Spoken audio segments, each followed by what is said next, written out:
पाहूयात पुढचा रिपोर्ट। अभिनेत्री शिल्पा शेट्टी हिच्या आयुष्यामधल्या अडचणी काही केल्या कमी होताना दिसत नाहीयेत। पती राज कुंद्रामुळे अडचणीत आलेल्या शिल्पा शेट्टीला आता मुंबई हायकोर्टाने परदेश प्रवास करण्यासाठी देखील परवानगी नाकारली आहे। एवढंच नाही तर आर्थिक फसवणुकीवरून कोर्टाने शिल्पा शेट्टी आणि राज कुंद्रा या दोघांनाही फटकारलंय।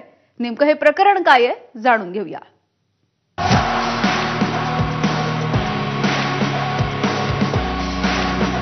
कधी शूटिंगच्या निमित्तानं तर कधी मोठ्या इव्हेंटसाठी शिल्पा शेट्टीने अनेक परदेश दौरे केलेत। मात्र आता भारताबाहेर जायचं असेल तर शिल्पा शेट्टीला 60 कोटी रुपये भरावे लागणार आहेत, कारण न्यायालयानं तिला तसे आदेश दिलेत। शिल्पा शेट्टी आणि राज कुंद्रावर 60 कोटींच्या फसवणूक प्रकरणात लुकआउट नोटीस जारी आहे। ही नोटीस रद्द व्हावी या मागणीसाठी या दोघांनी कोर्टात धाव घेतली होती। आधी फसवणूक प्रकरणातले 60 कोटी रुपये भरा आणि मग परदेशात कुठेही जा, असं हायकोर्टानं अभिनेत्री शिल्पा शेट्टी आणि तिचा नवरा राज कुंद्राला सुनावलं।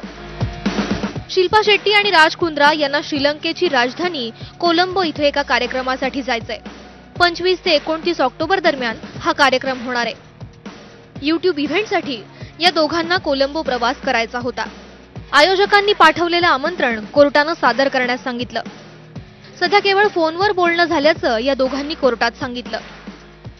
तसंच प्रवासाची परवानगी मिळाल्यावर आमंत्रण मिळेल असाही दावा कोर्टासमोर केला। त्यावर कोर्टानं आधी फसवणूक प्रकरणातले 60 कोटी जमा करा, मग परदेशात फिरा असं सुनावलं। शिल्पा शेट्टी आणि राज कुंद्रांविरोधात उद्योजक दीपक कोठारींनी फसवणुकीचा गुन्हा दाखल केलाय।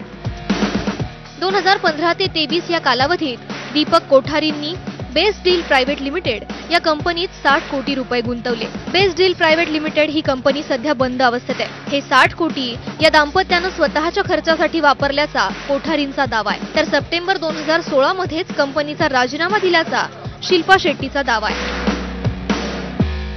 अभिनेत्री आणि उद्योजक या नात्यानं शिल्पा आणि राज यांना परदेशी प्रवासाचा मूलभूत अधिकार असल्याचा दावा याचिकेत करण्यात आला होता। मात्र कोर्टानं 60 कोटी जमा करून कुठेही फिरा असं सांगत या दोघांना मोठी चपराक लगावली आहे। आता या प्रकरणात पुढील सुनावणी 14 ऑक्टोबरला असली तरी त्यांच्या परदेश प्रवासाची शक्यता सध्या तरी धूसर दिसतेय। Bureau report.